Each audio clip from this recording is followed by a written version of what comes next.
Your word is worthless, even when it's written in black and white in your meager coalition agreement.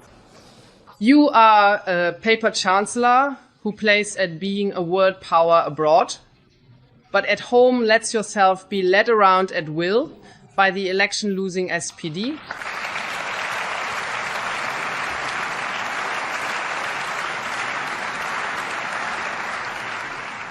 When push comes to shove, you brazenly and shamelessly claim there's no money.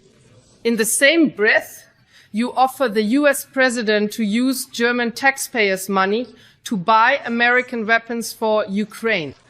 Personally, I believe you've already secured your next supervisory board position as a lobbyist, Mr. Merz. And as the crowning insult, you then condescendingly tell the German people that they need to work more. No, Mr. Merz, it's not the hardworking people in our country who are suffering from inflation, rising costs and high energy prices, and are burdened by an insatiable, wasteful state with taxes and levies who need to work even harder. You should keep your word, do your duty, and stop throwing away the citizens' money which does not belong to you out the window.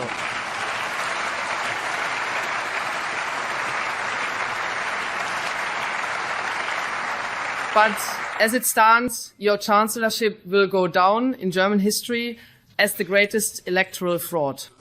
You need this monstrous mountain of debt because you lack the courage to make any cuts to migration costs, planned economy transformation, climate protection mania, and other leftist and green ideologies.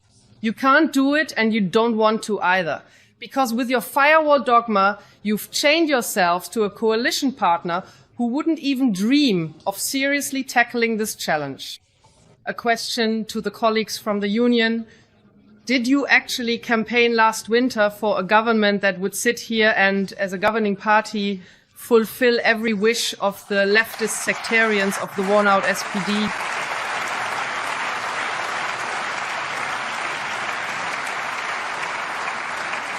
Did you campaign in the winter to install radically leftist ideologies in the Federal Constitutional Court so that the highest German court could be misused as a tool for leftist state deformation, so that the separation of powers could be damaged and undermined? The SPD, from whom you let your social, financial and economic policies be dictated, is moving further and further to the left in its panic over its own demise and is clinging to the anti-democratic delusion of eliminating the strongest opposition force in the German Bundestag through a party ban. Eliminate us, eliminate me, eliminate my colleagues over there. This is the language used by your candidate for the highest court, Frauke Brosius-Gersdorf, who merely regrets that our 10 million voters cannot be eliminated. Ladies and gentlemen, this kind of language reminds me of very dark times. Of very dark times.